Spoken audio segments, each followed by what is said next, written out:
విద్యుత్పై తెలంగాణ అసెంబ్లీ మరోసారి దద్దరిల్లింది. గత ప్రభుత్వంపై సీఎం రేవంత్ చేసిన ఆరోపణలకు అదే స్థాయిలో కౌంటర్ ఇచ్చింది ప్రతిపక్షం. దీంతో ముఖ్యమంత్రి మాజీ మంత్రి మధ్య డైలాగ్ వార్ పీక్స్ కు చేరింది. వారి ఆవేదన చూస్తుంటే ఆల్రెడీ చెర్లపల్లి జైల్లో ఉన్నట్టుగా ఉంది అధ్యక్ష.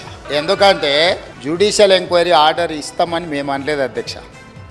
ఇదే సభలో మంత్రివర్యులు కోమటిరెడ్డి వెంకటరెడ్డి గారు కొన్ని అంశాలను ప్రస్తావించినప్పుడు మా నిజాయితీని మేము నిరూపించుకుంటాం, మీరు ఎంక్వైరీకి ఆదేశాలు ఇవ్వండి అని చెప్పి ఆ సభ్యుడే అడిగిండు అధ్యక్ష. ఆయన ఉక్రోషమేందో నా ఉక్రోషమేందో ప్రజలు చూసారు వాళ్ళ రాష్ట్రంలో. ఎందుకు అంతగానో ఆవేశపడ్డాడో, ఎందుకు మళ్ళీ జైలు జీవితం గుర్తు చేసుకుంటున్నాడో. అధ్యక్ష, మా జ్ఞాపకాలు మాకుంటాయి, వారి జ్ఞాపకాలు మాకుంటాయి. నాకు కూడా చెంచలు కూడా గుర్తుంది అధ్యక్ష, ఎందుకంటే తెలంగాణ ఉద్యమం కొరకు జైలు పోయిన అనుభవాలు. ఆయనకు చెర్లపల్లే గుర్తుంటుంది అధ్యక్ష, ఆయనకు అదే గుర్తుంటుంది అధ్యక్ష. పాపం మళ్ళీ యాద్ చేసుకుంటుండు.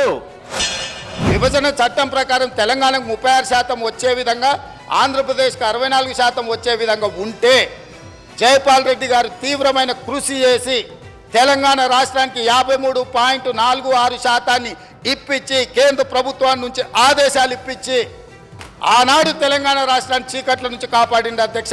ఇక్కడ కూర్చున్న వాళ్ళు పొంకనాలు కొడుతున్న వాళ్ళు ఎవడేం చేయలే. వీళ్ళు ఎంపీలు, కాంగ్రెస్ ఎంపీలు ఎమ్మెల్యేలు అందరూ పోయి జైపాల్ రెడ్డి కాడ కూర్చొని కొట్లాడి వీళ్ళందరూ కలిసి కుస్తీలు బట్టి 53% చేయించారు మనకన్నమాట. వాళ్ళే చెప్పలే, వార్తలు కూడా చూడలేదు మేము ఒక్కరోజు కూడా.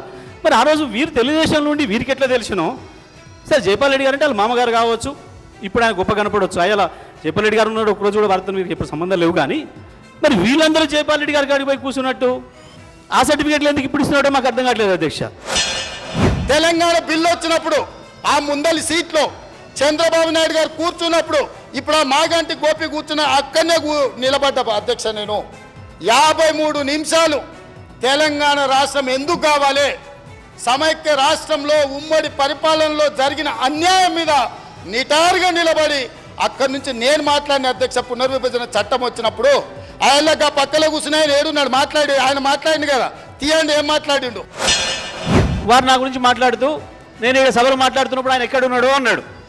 నిజమే అధ్యక్ష, మీరు ఇక్కడ సభలో మాట్లాడుతున్నప్పుడు నేను మీ తుపాకీ గుండ్లకు బలైన అమరవీరుల కొరకు తిరుగుతున్నా, వాళ్ళ చుట్టూ తిరుగుతున్నా, అక్కడున్నా. కానీ మీరు సంచులు మోసి జైలు పోయినప్పుడు నేను ఇక్కడనే ఉన్నానే విషయాన్ని కూడా మీకు గుర్తు చేస్తున్నా అధ్యక్ష.